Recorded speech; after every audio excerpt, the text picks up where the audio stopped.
오늘은 6번째로 수능 제도의 순기능에 대해서 이야기하도록 하겠습니다. 지난 시간에 한국 교육에 대해서 상당히 안 좋게 얘기를 했는데 뭐 학교나 학원이나 대학이 안 좋다라기보다는 지금 시대에 안 맞는다라고 말씀을 드렸습니다. 그래서 우리가 빨리 이 변화하는 시대에 맞춰서 교육도 바뀌어야 되는데 기존의 것들을 우리가 고수하고 있기 때문에 우리 학생들이 오히려 더 고통을 받고 제대로 된 교육을 못 받고 있기 때문에 앞으로 변화하는 사회에 적응하기 힘들게 됩니다. 그러면 지금의 우리 학생들이 공부로 힘들어하는 고통보다 앞으로의 미래 사회에 적응을 못해서 나중에 받게 될 고통이 더 커지는데요. 그걸 방지하기 위해서는 우리가 그냥 한국 입시가, 한국 교육이 문제만 있다라고 얘기하고 끝날 것이 아니라 이것을 우리가 어떻게 해결해야 할지 해결 방안에 대해서 살펴보도록 하겠습니다. 그래서 오늘 제목에서도 보면 알 수 있듯이 수능 제도의 순기능이라고 되어 있는데, 수능 제도가 지금 이러한 미래 사회로 다가서지 못하는 우리 교육을 문제점을 해결해주고, 그 다음에 우리 학생들을 미래 사회에 맞게 교육을 시킬 수 있는 방향을 제시한다라는 게 오늘 이야기입니다. 제일 먼저 살펴볼 것은 미래 사회에서는 어떠한 것들이 가치가 있는지에 대해서 알아보도록 하겠습니다. 처음에 학력고사와 수능에 대해서 이야기할 때 그때 살짝 비쳤던 얘기인데요. 일단 지금 정보화 사회에서는 가장 큰 가치를 수요 창출로 봅니다. 그래서 우리가 수요가 지금 이제 수요가 없기 때문에 수요를 만들어야지만 새로운 가치들이 생겨나고 그 가치로 인해서 사회가 돌아가게끔 되는데, 예전에 산업화 시대에 받았던 우리가 가치관과 그 다음에 생각들, 사상들, 이러한 것들에 얽매여서 이런 수요에 초점을 맞춰서 교육을 하지 않고 공급에 맞춰서 교육을 하기 때문에 그것이 상당히 문제점이라고 보시면 됩니다. 예전에 산업화 시대에서 중요시 다뤘던 것은 내용적인 측면이었는데요. 일단 우리가 내용적인 것과 그 다음에 형식적인 것 둘로 나눠서 봤을 때 수요를 창출할 수 있는 것은 형식적인 측면입니다. 그래서 우리가 내용과 형식 어디서 들어보셨나요? 처음에 공부가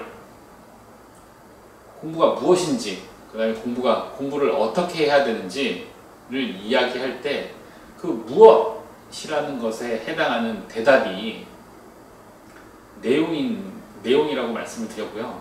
그 다음에 어떻게 해야 되냐라고 할 때 대답하는 그 대답이 형식이라고 말씀을 드렸습니다. 그래서 우리가 공부에 대해서 내용적인 측면과 형식적인 측면에 대해서 알아봤는데, 이렇게 뭐 공부만 내용과 형식으로 나눌 수 있는 게 아니라 모든 것을, 모든 사물을, 또 모든 생각들을, 모든 현상들을, 모든 추상적인 것들을 다 내용과 형식으로 나눠서 이야기할 수가 있습니다.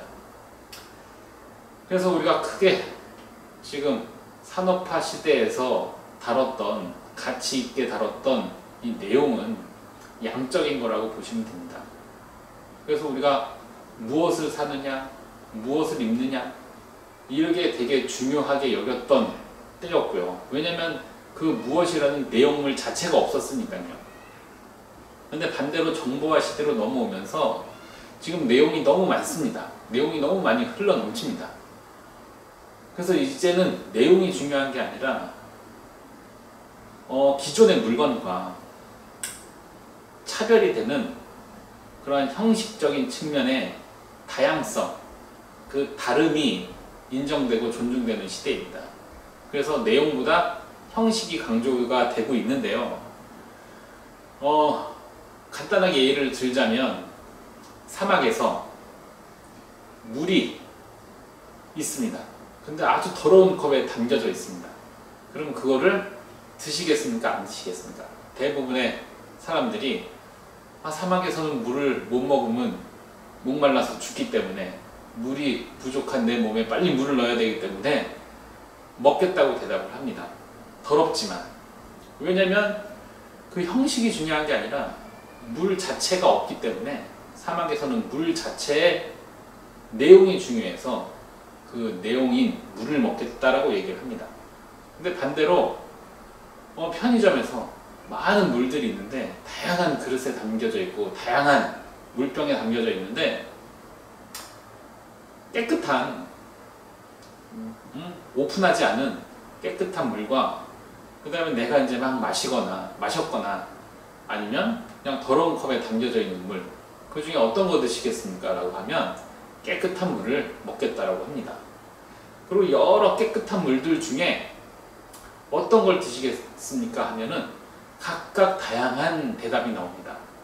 어떤 사람은 시원한 물, 또 어떤 사람은 병이 둥글해서 잡기가 편한 물, 다양한 의견들이 나오는데 왜 이렇게 형식이 다양해지냐면 일단 내용물이 많기 때문입니다. 그래서 우리가 과거의 산업화 시대와 지금 현재의 정보화 시대 이 둘을 비교해 보면 즉 내용이 많냐 적냐 이걸로 나눠서 볼 수 있는데 지금 정보화 시대는 내용이 많기 때문에 당연히 우리의 초점은 형식에 맞춰질 수밖에 없습니다. 그래서 그 새로운 형식을 만들어낸다 라는 게 사람들로 하여금 사고 싶은 마음이 들게끔 만드는 건데 그걸 우리가 수요 창출이라고 합니다. 그래서 미래 시대에는 수요를 창출할 수 있는 그러한 사람이 인재가 되는데 크게 우리가 과거에 중요하게 다뤘던 산업화 시대의 중요한 키워드들은 다 내용적인 측면입니다. 그래서 우리 보시면 지식, 산업화 시대 때는 지식이 되게 중요했습니다. 근데 반대로 지금 정보화 시대에는 정보가 중요합니다. 정보가 중요하기 때문에 정보화 사회죠. 근데 이 둘을 비교해 보면 지식은 내용물이고 정보는 그 내용을 담는 그릇입니다. 예전에는 그릇보다는 내용물 자체가 중요했는데 지금은 너무 많은 지식이 있기 때문에 그 지식을 담을 수 있는 그릇이 더 중요한 시대가 됐고요. 그 다음에 이러한 지식은 고정적입니다. 근데 반대로 정보는 계속 변화합니다. 그래서 예전에는 고정적인 어떠한 진리에 초점을 맞췄다면 지금은 변화하는 것에 초점을 맞춥니다. 그리고 예전에는 이러한 지식을 쌓을 수 있는 것이 컴퓨터, 즉 인공지능 이런 곳에다 초점을 맞췄다면 지금은 반대로 사람의 창의력에다 초점을 맞춥니다. 오히려 그 인공지능은 지금 사람이 창의로운 생활을 할 수 있게 그동안 사람이 힘들게 했던 계산하는 거, 암기하는 거, 그 다음에 내용을 쌓고 저장하는 거 이러한 것들을 대신 해주는 역할이라고 보시면 됩니다. 그래서 우리가 미래에는 그러한 직업들을 가지고 있는 사람들은 암기를 하거나 아니면 많은 데이터들을 처리하거나 이러한 직업을 가지고 있는 사람들은 즉 창의성과 무관한 직업들은 다 AI한테 인공지능한테 그 직업을 뺏긴다라고 보시면 됩니다.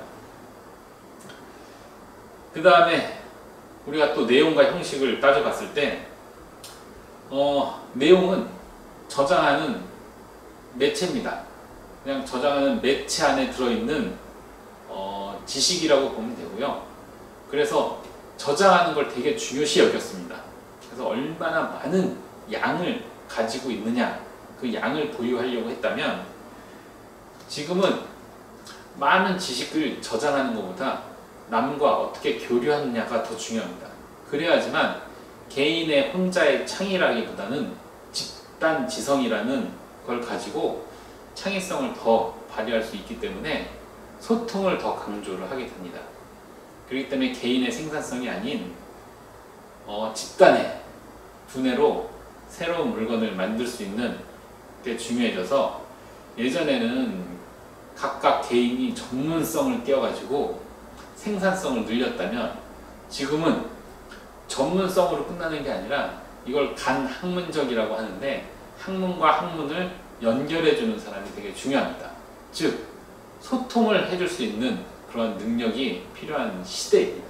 그래서 이 소통이라는 것은 나의 생각을 남한테 전달을 하고, 또 남의 생각을 내가 제대로 알아듣고, 그러한 커뮤니케이션을 통해서 우리가 그동안 없었던 물건을 새로 만들어낸다 라고 보시면 됩니다. 그래서 내용적인 예전의 산업화 시대에 중요하게 다뤘던 그러한 것들은 앞으로 미래에는 중요해지지가 않습니다. 반대로 우리가 산업화 시대 때 소홀히 했던 이 그릇들, 껍데기들은 오히려 미래 사회에 엄청나게 중요하게 되고요. 지금 현재에도 계속 그렇게 변화해 가고 있습니다. 우리 삶에서 알게 모르게 계속 변화해 가고 있습니다. 그래서 부모님 세대들이 왜 이렇게들 아이들이 또 혹은 이 시대가 저런 거에 열광을 하지? 라고 보시면 대부분이 다 내용적인 측면이 아니라 형식적인 측면을 다루고 있는 것들입니다. 그게 앞으로는 더 심화가 되기 때문에 우리 자녀들에게 예전에 나의 가치관을 가르쳐주는 것이 아니라 산업화 사회에 머물러 있는 나의 고정적인 관념과 지식을 알려주는 것이 아니라 앞으로 미래의 사회에 대비할 수 있게끔 형식적인 측면에 노력을 할 수 있게끔 해줘야 됩니다. 자, 결국에는 미래 사회에서의 가치는 차이에서 만들어지는 건데요. 이 차이라는 것이 그냥 만들어지는 것이 아니라 아까도 창의라는 게 나왔지만 창의는 창조랑 다릅니다. 창조는 없는 것을 만든다면 일단 인간의 영역이 아니죠. 창의는 있는 것을 새롭게 결합을 하는 것입니다. 그래서 있는 것을 새롭게 결합을 해야 되기 때문에 결합하려면 재료가 필요합니다. 그래서 그 재료들을 일단은 만들 수 있는 능력이 있어야 되고요. 그 다음에 그 재료를 다양하게 결합할 수 있는 능력, 이 두 가지가 필요합니다. 이걸 간단하게 두 마디로 나누자면 하나는 분석이고 또 하나는 분류입니다. 그래서 새로운 가치를 만들어낸다는 것이 분석을 통해서 막 쪼개서, 분석이라는 것은 이제 요소별로 쪼갠다라는 건데, 하나의 물체를, 하나의 물건을, 하나의 생각을 요소, 그 구성하고 있는 각각의 요소로 찢는 것을 분석이라고 합니다. 그렇게 분석해서 여러 가지의 개체를 만든 다음에 걔네들을 또 새롭게 결합해서 새로운 구성으로 만들어내는 것이 우리가 아까 얘기했던 창의라고 보시면 됩니다.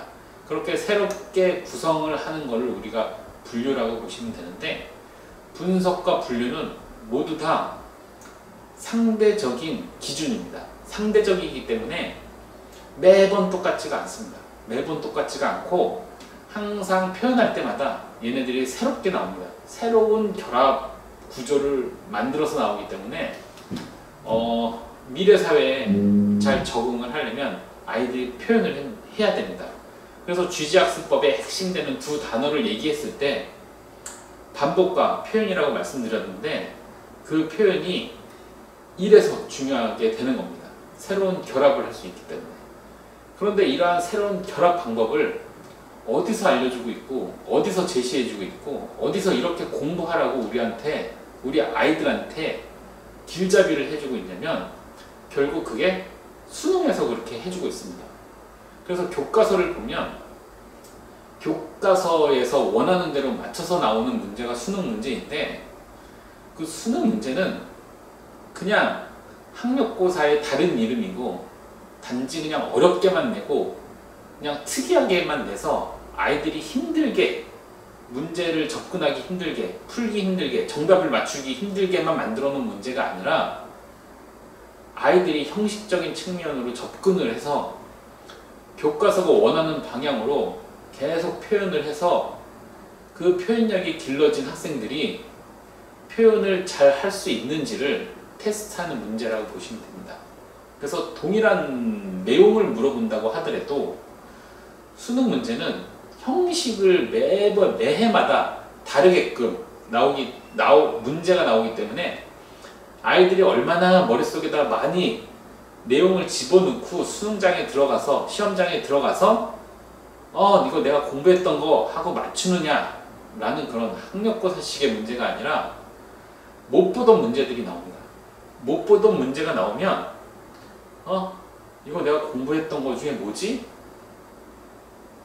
해서 때려 맞추는 것이 아니라 아예 우리가 교과서 외의 문제들이 막 나오기 때문에 많은 공부를 통해서 그걸 맞출 수가 없습니다.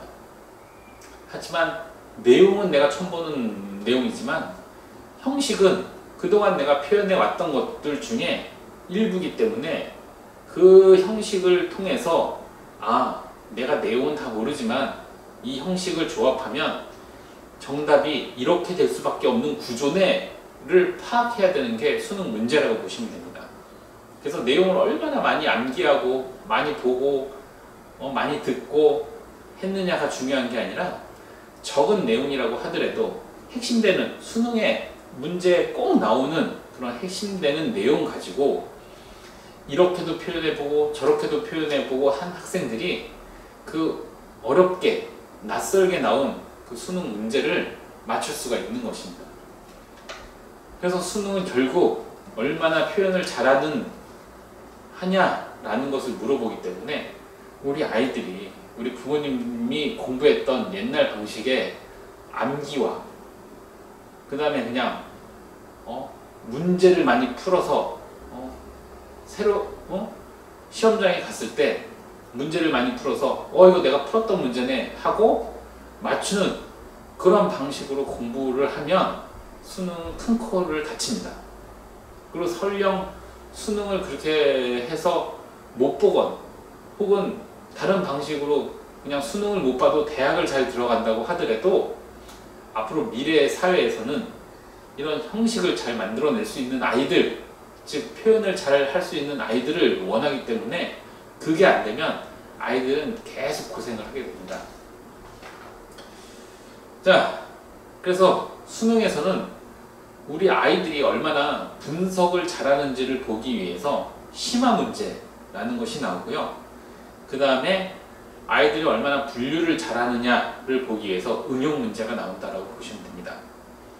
그래서 크게 어려운 문제들이 한 20% 정도 차지하고 있는데 그게 한 10% 정도가 심화 문제, 10% 정도가 응용 문제라고 보시면 됩니다.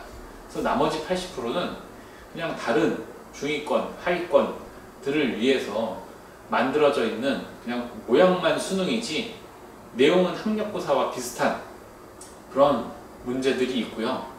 정말 우리 아이들이 목표를 해야 되는 문제들은 이 20%에 해당되는 분석을 얼마나 잘하는지, 분류를 얼마나 잘하는지를 출제자가 보기 위해서 낸 심화 문제와 응용 문제에 초점을 맞춰서 공부를 해야 됩니다. 나는 다 필요 없고 그냥 80점만 어떻게 맞춰가지고 그냥 어떻게 인서울 안에만 들어가고 싶어요.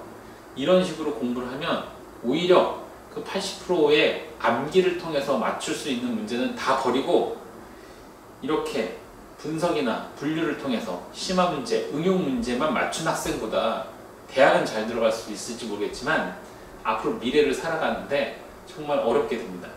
그래서 우리가 학생들이 앞으로 미래에 자기가 원하는 삶을 살고 싶으면 여기에 맞춰서 표현에 맞춰서 분석 문제, 그 다음에 분류 문제 이러한 심화 문제와 응용 문제에 맞춰서 공부를 해야 된다고 보시면 됩니다.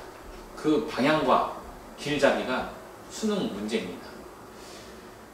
자, 이렇게 미래 사회가 바뀌고 우리 아이들이 이렇게 준비해야 되는데 이것을 이제 막고 있는 게 우리 부모님 세대의 통념입니다.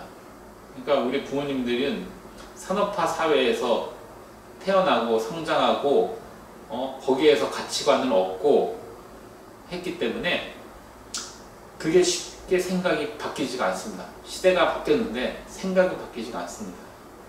그래서 우리가 이러한 통념들을 보면 지금 통념과 맞물려 있는 게 지금 31번 통념과 32번 수학이 각각 모든 동그라미 1번부터 동그라미 나머지 번호까지 모두 1번, 2번, 3번, 4번, 5번까지 모두 다 똑같습니다. 단지 그 안에 들어와 있는 내용들이 다른데요. 통념들은 어떠하며 그걸 우리가 어떻게 바꿔야 되는지 그거에 대해서 같이 보면서 이야기를 하겠습니다. 제일 먼저 우리가 수능에 대해서 기존의 부모님들이 어떠한 생각을 가지고 있냐면 그냥 단지 대학 입학 시험이라고만 생각하고 있습니다. 지금 방금 앞에서도 얘기했듯이 그냥 대학을 들어오기 힘들게끔만 어렵게만 만들어 놓은 문제가 아니라 아이들을 이러한 방향으로 공부를 해주세요 라고 하고 하는 길잡이라고 얘기를 해드렸는데 미래 사회를 내다볼 수 있게끔 하는 통로인데 그냥 단지 대학 문만 들어가면 돼 라고만 생각을 합니다. 근데 반대로 우리가 32번 수학을 보면 수학이라는 게 우리 수능의 원래 긴 명칭이 대학 수학 능력 평가입니다. 대학에서 수학이 뭔가요? 지금 이 32번의 이 수학이 그 수학인데 우리가 국어, 영어, 수학 할 때 그 수학이 아니라 이 수학의 수는 닦을 수입니다. 학문을 닦는다는 뜻이죠. 네. 그래서 스스로 배우는 힘이라고 보시면 됩니다. 얼마나 많이 공부를 해왔냐가 아니라 너 대학에서 혼자 공부할 수 있냐라는 걸 물어보는 겁니다. 그러니까 교수님들은 공부를 많이 한 애들을 뽑을 게 아니라 공부를 할 수 있는 애들을 뽑겠다라는 얘기입니다. 그러니까 누가 막 시켜서 누가 가르쳐줘서 과외가 붙어서 내가 그 실력이 쌓였어 이걸 보겠다는 게 아니라 누가 안 가르쳐줘도 스스로 궁금해하고 그거에 대한 해답을 찾아가려고 표현을 계속하는 애들, 핵심을 찾아서 자기 걸 만들려고 자꾸 반복을 하는 애들, 이런 애들을 뽑겠다라는 게 대학 수학 능력 평가입니다. 그래서 대학에서 스스로 공부할 수 있는 능히 할 수 있는 힘이 있는지를 보겠다라는 게 수능인데요. 그래서 이 수능에서의 핵심, 대학 수학 능력 평가에서의 핵심은 수학인 겁니다. 수학. 그래서 스스로 공부할 수 있는 힘이기 때문에 이 수능은 어떻게 보면 적성 검사라고 보시면 됩니다. 그래서 부모님들이 생각하는 대학은 그냥 수능은 대학문을 들어가기 위한 그냥 시험이야. 그렇기 때문에 열심히 수능 공부해서 대학 합격하면 이거는 버려도 돼. 수단이기 때문에 목적은 대학이야 라고 생각하시는 부모님들이 많은데 오히려 수능이 목적이 돼야 됩니다. 수능이 뭐라고요? 수학 능력, 공부를 스스로 할 수 있는 힘. 즉 대학 가기 위해서 공부하나요? 공부하기 위해서 대학을 가나요? 대부분의 부모님들이 자녀들한테 어떻게 얘기하나요? 고3 때까지만 고생해 라고 얘기하죠. 그 얘기는 고3 때까지만 열심히 공부해.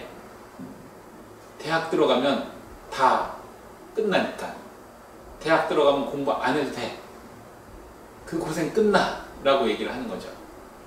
그러면 이거는 뭔가요? 대학 들어가기 위해서 공부를 하는 게 되겠네요. 대학 들어가고 나면 아이들이 공부를 안 하고 진짜 열심히 놉니다. 그런데 정작 중요한 것은 대학은 공부하는 곳이지 노는 곳이 아닙니다. 그래서 우리는 대학 들어가려고 공부하는 게 아니라 공부하려고 대학을 가는 것입니다. 그래서 교수님들도 너 우리 대학 들어오려고 얼마나 많이 공부했어? 이걸 알고 싶은 게 아니라 너 우리 대학 들어와서 공부 혼자 할 수 있어? 라는 것을 물어보는 겁니다. 자, 그래서 우리 부모님들은 같은 수능을 보더라도 그냥 수능은 하나의 그냥 관문일 뿐이야 라고 생각을 하시면 안 되고요.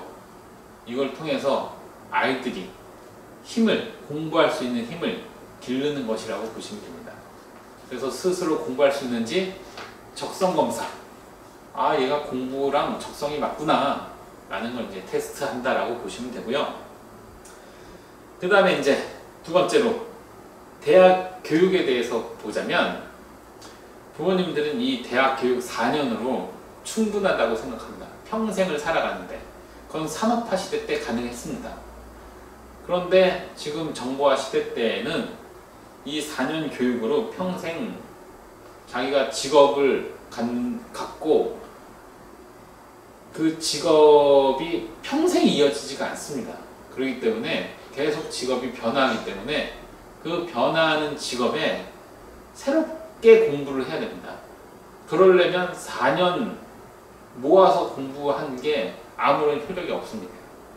그래서 즉 어떻게 공부를 해야 되냐면, 수능으로 스스로 공부할 수 있는 힘을 키우고 그 힘을 가지고 대학이라는 한정된 공간이 아닌 무한한 인터넷의 세계에서, 시간과 공간을 초월하는 인터넷 세계에서 학생이 언제나 필요할 때 내가 새로운 직업을 얻게 되거나 시대가 변해서 또 기존의 직업이 무의미해지고 새로운 직업을 내가 선택해야 될 때 그때마다 계속 공부를 해 나가야 됩니다. 그래서 그러려면 언제든지 공부할 수 있는 공간이 인터넷이 필요하고요. 그 다음에 누가 가르쳐주지 않더라도 스스로 공부할 수 있는 힘이 필요한 것입니다. 그래서 대학이라는 4년 너무 짧고요. 예전에는 가능했습니다. 예전에는 산업화 시대에는 4년 동안 배운 내용 가지고 평생 내 직업이 바뀌지가 않기 때문에 그걸로 충분했지만, 지금은 기존에 4년 동안 배워도 시대가 새롭게 바뀌어서 졸업장을 들고 나와도 기존에 배운 게 아무런 의미가 없이 가치가 없어지는 수가 있습니다. 그렇기 때문에 항상 아이들이 배울 수 있는 힘이 있어야 되고요. 뭐 하나를 성취하기 위해서 그때까지 공부로 고생한다 라는 생각을 하게 되면 안 됩니다. 그냥 평생 숨 쉬듯이 밥 먹듯이 공부를 평생 함께 한다, 재밌게 즐겁게 그리고 생각을 해야지, 아 이거 고통이니까 빨리 이거를 수단으로 써서 내가 원하는 걸 성취하고 빨리 이거를 버려버려야지, 다 잊어버려야지, 이렇게 생각을 하면 안 됩니다. 자, 그 다음에 이제 세 번째로 학생에 대해서 부모님들은 어떠한 통념을 가지고 있냐면, 대학에 이제 학생들이 모입니다. 그러면 이 학생들은 지식이 필요한 학생들이기 때문에 지식을 교수님이 넣어줘야 된다고 생각을 합니다. 거기에다가 또 우리 학생들이 더 많은 지식을 내가 쌓았다라는 걸 보여주기 위해서 다른 학생들과 스펙 경쟁을 해야 된다고 생각을 합니다. 그런데 이건 산업화 시대에나 통했던 것들이지 정보화 시대에는 이런 것들이 무의미합니다. 지식을 내 머릿속에 아무리 많이 가지고 있어봤자 그 지식의 양은 컴퓨터에 담는 지식의 양을 따라갈 수가 없고, 정말 중요한 거는 아까도 얘기했듯이 형식적인 측면이 중요하기 때문에 내가 남과 어떻게 소통을 하면서 새로운 걸 만들어내느냐가 중요합니다. 그러기 위해서는 우리가 공통의 관심사를 가지고 있는 학생들이 모이는 건데, 그게 곧 대학이라고 보시면 됩니다. 정보화 사회가 갑자기 뜩 끊겨가지고 새롭게 만들어진 게 아니라 예전에도 정보라는 게 있었습니다. 그런데 정보화 사회에는 예전에 그렇게 중요하게 여기지 않던 정보가 지금은 많이 중요해졌어요 라고 이야기를 하는 것일 뿐이지, 예전에 아예 없던 게 이제 새로 생겼어요 가 아닙니다. 그래서 예전에도 정보는 필요했습니다. 그런데 그게 지금처럼 많은 사람들한테 다 필요한 게 아니라 소수의 엘리트들만 필요했습니다. 그래서 그 엘리트들이 대학이라는 곳에 모여서 서로 정보를 교류합니다. 그러니까 대학은 지금 뭐냐면 아까도 얘기했듯이 공부하는 장소에 불과합니다. 그래서 공부하는 장소를 우리가 여기로 정하자. 거기에다가 공통 관심을 가지고 있는 사람들 다 이쪽에 모여라 라고 해서 만들어진 곳인데 이 공통의 관심을 가지고 있기 때문에 결국에는 교수님이 우리 학생들 머릿속에다 지식을 하나씩 넣어주는 것이 아니라 우리 학생들이 서로 소통을 해가면서 각자의 지식을 교류합니다. 이 교류 과정이 곧 정보입니다. 정보. 그래서 이러한 것들을 할 수 있는 곳이 이제 대학이었는데 지금은 그것이 이제 많이 변질이 되었습니다. 그리고 오히려 더 좋은 환경이 있으니 그게 인터넷 환경입니다. 그래서 인터넷도 똑같이 대학처럼 공부할 수 있는 장소인데 더 좋은 장소입니다. 그러니까 대학이 나쁘다라는 게 아니라 대학도 좋지만 더 좋은 인터넷 환경이 있으니 상대적으로 대학은 나쁘고 인터넷이라는 공간이 더 효율적이고 좋다라는 얘기를 하는 겁니다. 그 다음에 정보를 교류하기 위한 그 공통 관심사를 가지고 있는 학생들이 대학에서 모이는 것은 상당히 제한적입니다. 하지만 인터넷이라는 공간은 전 세계의 공통적인 관심을 가지고 있는 사람들이 모이기 너무 용이하기 때문에 오히려 인터넷이 대학보다 더 정보를 교류하기가 좋습니다. 자, 그래서 학생은 선생님한테 그냥 지식을 받아들이는, 교수님한테 지식을 받아들이는 배우는 사람이 아니라 스스로 질문을 하고 스스로 거기에 답을 찾아가는 그러한 학문을 하는 사람이라고 보시면 됩니다. 그래서 우리가 고등학교까지의 교육과 대학의 교육이 달라지는데요. 그 둘의 차이는 지식을 내가 일방적으로 받을 것인지와 그 다음에 스스로 자기 물음에 의해서 새로운 지식을 조합해서 새로운 정보를 만들 것인지 그 차이라고 보시면 됩니다. 자, 그 다음에 이렇게 해가지고 학생들이 배워서 대학을 졸업하고 나오면 우리 부모님들이 생각하는 직업관은 평생 직장입니다. 그래서 하나의 직업을 가지면 이거를 내가 전문가가 돼서 남들이 못하는 경지까지 할 수 있어서 대량 생산하는데 내가 하나의 보탬이 돼서 이 사회의 양적인 발전을 시킨다 라는 게 이제 직업관이라고 보시면 되는데요. 그래서 어떠한 부품으로 되게 강조가 됐습니다. 어떠한 사회, 기계라는 커다란 사회에 내가 부품으로 그 직업을 가지고 이 사회를 잘 돌아갈 수 있게끔 해야 되겠다라는 사회 이론적인 그러한 성격이 되게 강했는데요. 지금은 많이 달라졌습니다. 직업관이 평생 직업이 아니라 계속 시대가 변하기 때문에 시대가 사람들의 수요의 이 방향이 어디로 쏠릴지 모릅니다. 그걸 예측하기가 너무 힘들기 때문에 아예 그냥 예측을 안 하는 게 낫고요. 그래서 새로운 사람들의 수요가 만들어지면 새로운 직업들이 막 탄생을 합니다. 그러면 그 직업에 따라서 내가 기존에 있는 직업은 버리고 새로운 직업으로 갈아탈 수 있는 유연한 그런 사고와 유연한 이 삶의 사이클이 필요한데 그런 게 점점 모든 사회적인 측면에서 이루어져 가고 있습니다. 그래서 예전에는 취업이 엄청난 목적이었습니다. 왜냐하면 큰 대기업 위주로 돌아갔었기 때문에 물론 지금도 큰 대기업 위주로 돌아간다라고 생각을 많이들 하십니다. 하지만 과거와 지금을 비교해 보면 예전에는 대기업이 아니면 안 됐습니다. 근데 지금은 꼭 그렇지만은 않습니다. 물론 어떤 유통이나 아니면 광고 이러한 모든 시스템은 대기업이 잡고 있지만 그 대기업과 중소기업들이 유기적인 연결 관계를 통해서 예전에는 그냥 생산적인 측면에 어떤 부품을 제공하는 게 대기업 밑에 있는 중소기업이었다면, 즉 하청업체로 그냥 끝났다면, 지금은 파트너의 관계라고 보시면 됩니다. 그래서 부품을 제공하는 것보다 대량 생산을 할 수 있게끔 어떤 부품을 조달하는 입장보다 지금은 대량 생산이 아닌 다양한 물건들을 만들어야 되기 때문에 큰 덩치에서는 할 수 없는 작은 덩치에서 나올 수 있는 그런 창의성을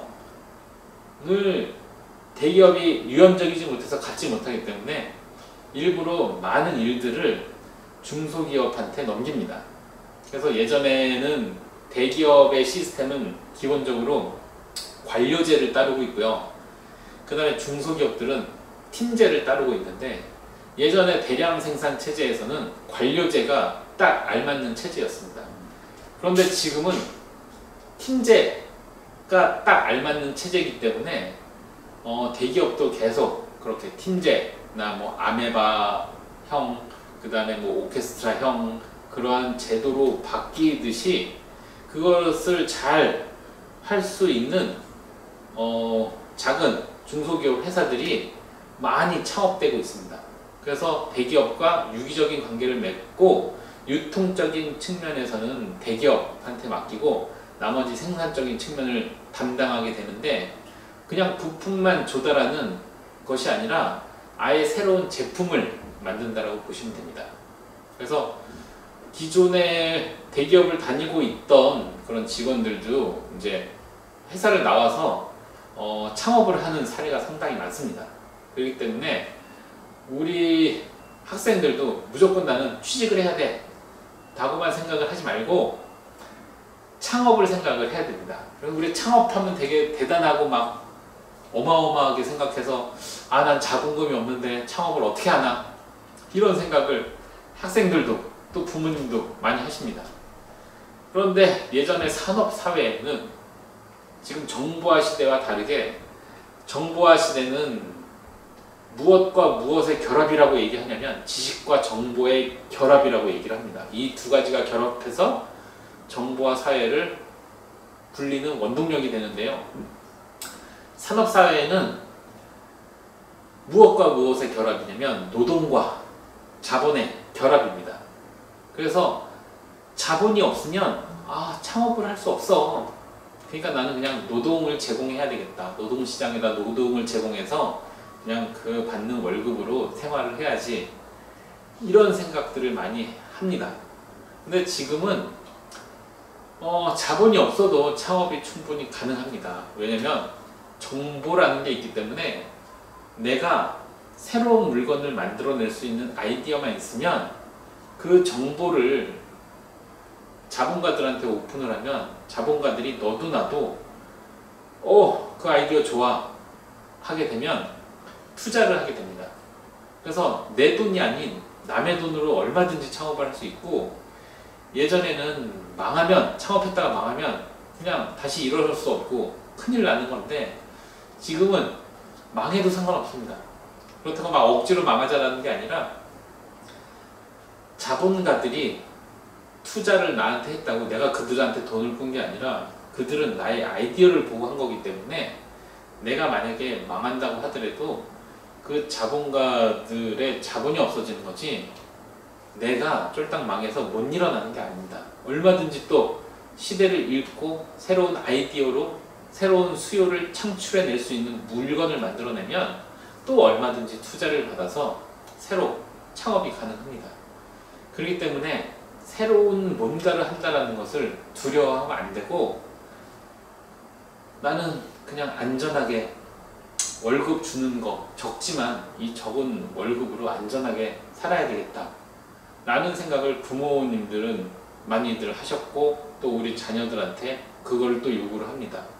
특히 이제 IMF를 거쳐 오신 세대들은 IMF 같은 경제 위기에 막 망하는 것들을, 기업들이 망하거나 아니면 이제 뭐 중소상인들이 망하거나 자영업자들이 망하거나 이런 것들을 많이 봤기 때문에 최대한 안 망할 수 있는 거, 공무원이라든지 또 아니면 의사라든지 이러한 이제 직업군을 막 선호하고, 거기다가 회사도 대기업, 안 망하는 대기업에 내가 들어가야 돼, 우리 자녀들이 들어가야 돼, 그래서 안정적이게 위기 없이 계속 가야 돼 라고 생각을 하는데, 그때 IMF 때 모든 대기업이 안 망했나요?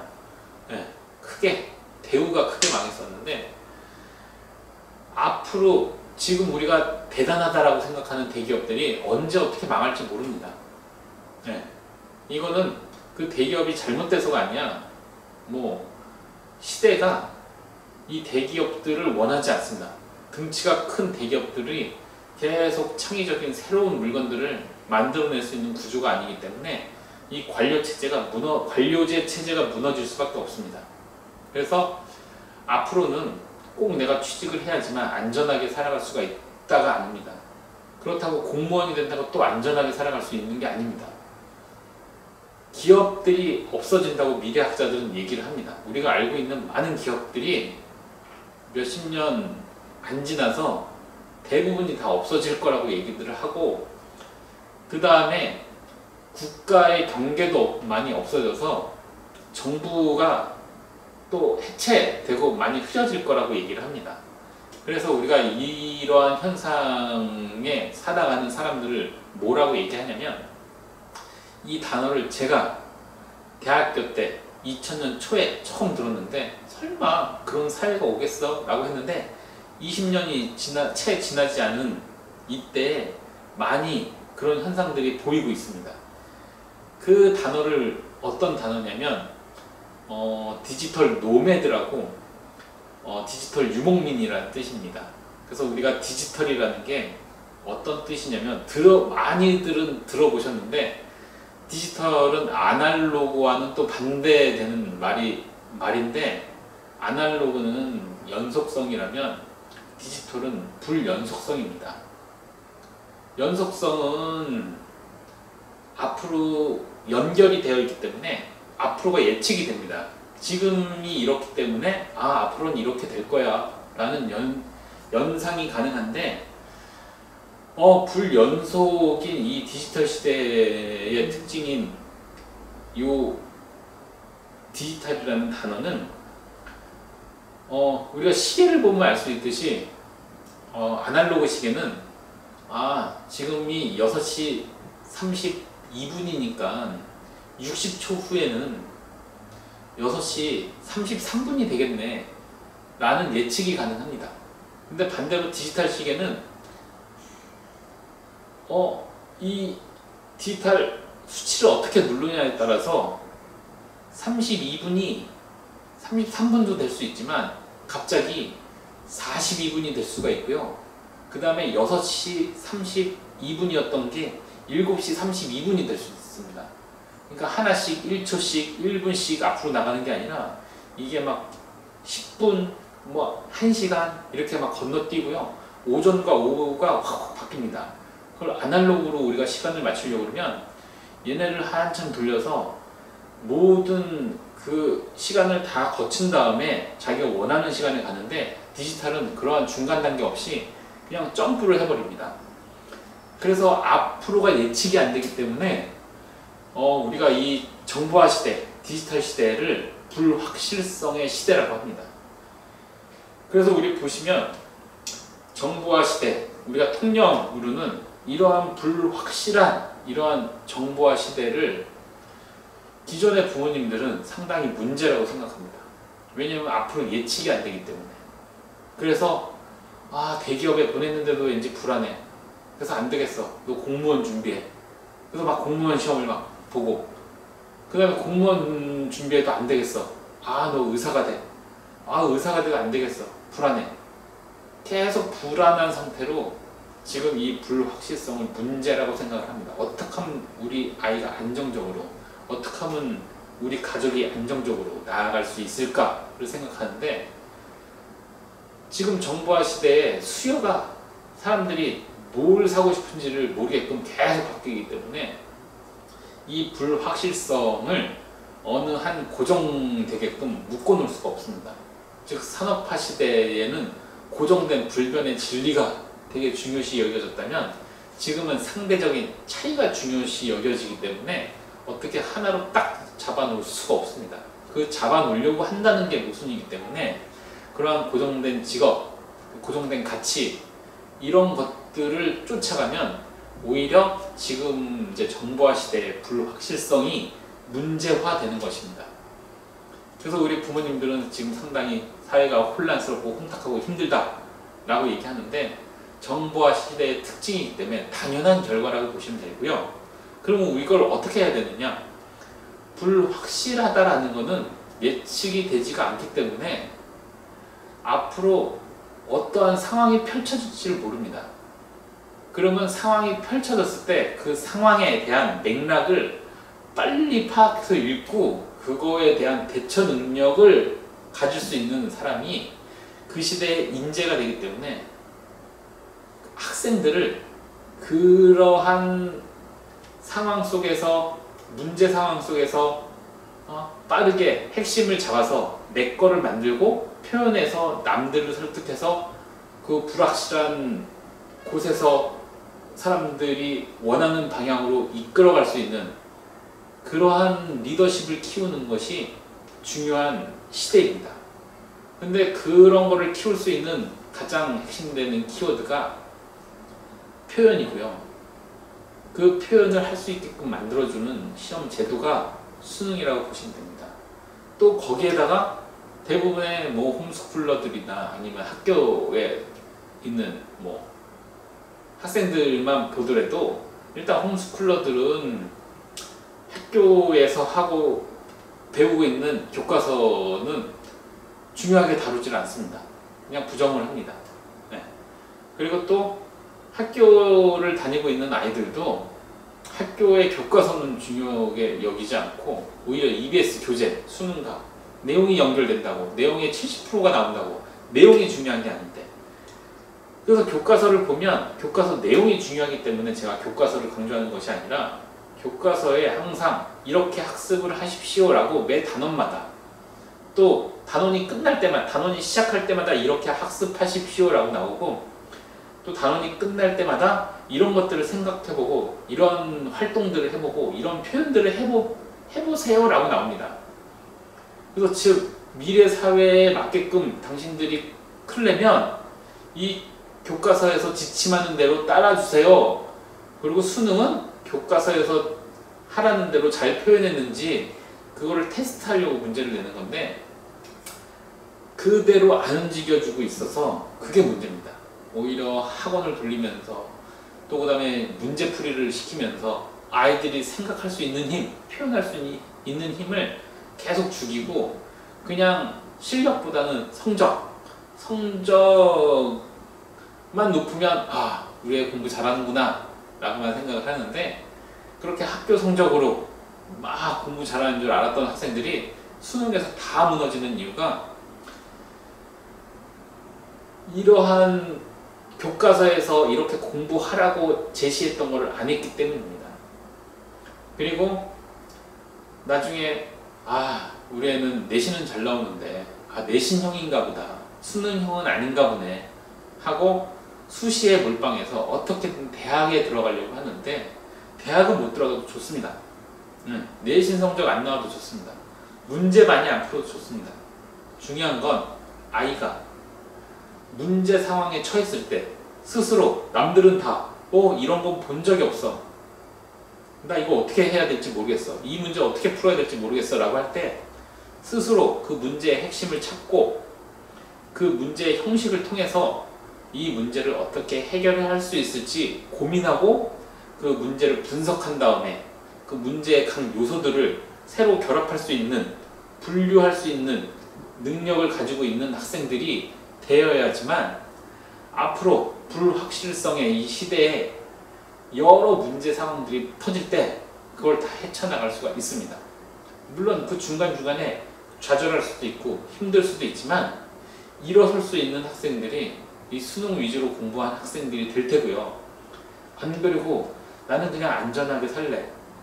나는 그냥 남들보다 많이 공부한 걸 보여주기 위해서 스펙 쌓고 더 좋은 직장, 더 편한 직장, 더 안전한 직장에서 그냥 편하게 살래. 라고 하는 학생들은 앞으로 가면 갈수록 변화하는 시대에 쫓아가지 못해서 점점 힘들어지게 됩니다. 자, 우리 학생들을 어떻게 키워야 될까요? 우리 학생들을 쉽게는 수능에 맞춰서 키우면 됩니다. 그냥 단지 수능 시험 잘 보게끔 하자라는 게 아니라 수능이 원하는 방향, 그 다음에 교과서가 공부하라는 방향, 이 시대에 똑똑한 교수님들이 교과서를 만들고 거기에 맞춰서 수능 문제를 만듭니다. 그 교수님들이 우리 아이들이 이 험한 시대를 헤쳐나가려면 이러한 능력들이 필요합니다 라고 거기다 숨겨놨기 때문에 그것들을 충실히 따를 수만 있다면, 그리고 우리 학생들이 그 능력을 키울 수 있다면 앞으로 남들이 다 힘들다라고 하는 그 문제인 이 불확실성이 곧 그 학생들한테는 기회가 되는 것입니다. 그래서 똑같은 시대를 문제로 부정적으로 바라보게 하겠습니까? 아니면은 긍정적으로 바라보게 하겠습니까? 항상 시대를 이끄는 사람들은 문제 상황 속에서 그 문제를 긍정적으로 바라봅니다. 그래야지만 시대를 이끌어갈 수 있지, 자기가 생각하는 대로 되게끔 되어 있기 때문에 이거는 지금 힘들어, 이거는 안 좋아, 이렇게 되면 계속 그 상황이 힘들어지고 안 좋게 됩니다. 반대로 똑같은 것을 본다고 하더라도 이것은 도전해 볼 만해, 그리고 이거는 외부 환경이 힘들고가 아니라 결국에는 나의 실력을 쌓아야 되는 거네 하고 자기를 변화시키려고 노력하는 그런 학생들이 새롭게 어느 시대에서나 새로운 시대를 열어가고 주도해 갑니다.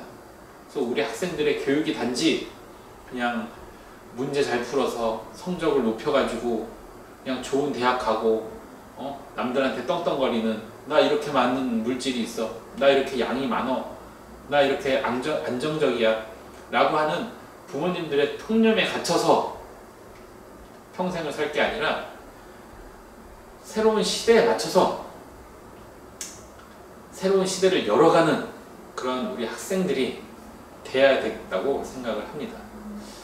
자, 지금까지 긴 얘기 들어주셔서 감사드리고요. 다음 시간에는 우리가 앞으로 이제 3회가 더 남았는데 그 3회 동안 수능이 도대체 어떤 것인지 부모님들이 잘 모르십니다. 그래서 수능이 어떤 것인지, 그 다음에 우리가 그 수능을 어떤 것인지 알았으면 어떻게 준비해야 되는지를 자세히 3회에 걸쳐서 또 이야기를 나누도록 하겠습니다. 그래서 지금까지 2단원 한국 입시의 특성과 대응 방안 중에 대응 방안으로 수능을 가지고 얘기를 한 것이었고요.